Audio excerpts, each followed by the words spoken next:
Napnuan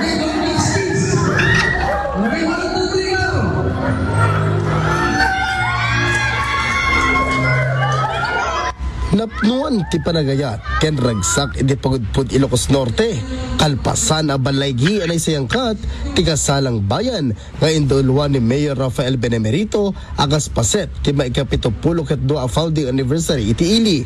Ditoy asa nga 10 ket 4 a couples wenno aginayan ayat tinaikat ti bendisyon panagsay ti marriage contract ken libre akik iti nanggundaway iti selebrasyon. The 14 couples tayo datang aldaw ya. Datoy mas wedding tayo para ti part of the celebration of the 72nd foundation iti ilitay nga pagtutod. Datoy iti may kadua po nga tawen nga celebraran tayon iti foundation iti bulan iti Febrero apo.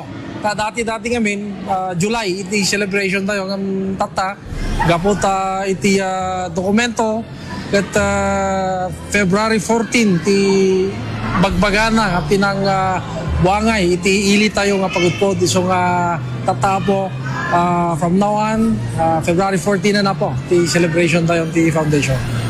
Ditoy amaragsakan dagiti na ikasara couples pakairamanan dagiti naganakda. Panunod mi sir nga kasapulan nga kasar kami kasi para matlakad dagiti anak mi sir. Nagilaw sir. Nakay sir, iti rason nyo natin iniiwan ang kasara ni Mrs.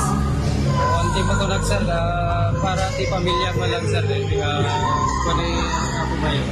Agyaman sir naragsakak meta nakitak meti panagkasar ti umuna nga anak ko sir tapos maala damit laing iti usto nga papel da sir nga ginayat sir kung tinagpinategda kas deti kayat ko sir. Kaskan kanayon da ngay bagbaga o pag-ibig na makapangyarihan, hahamakin ng lahat, masunod ka lamang. Isong itatangal daw, ket na isang sangayan, para kadagitoy nga agkalaysa. Para iti IFM News, Idol Lawrence Martinez, Tatak IFM.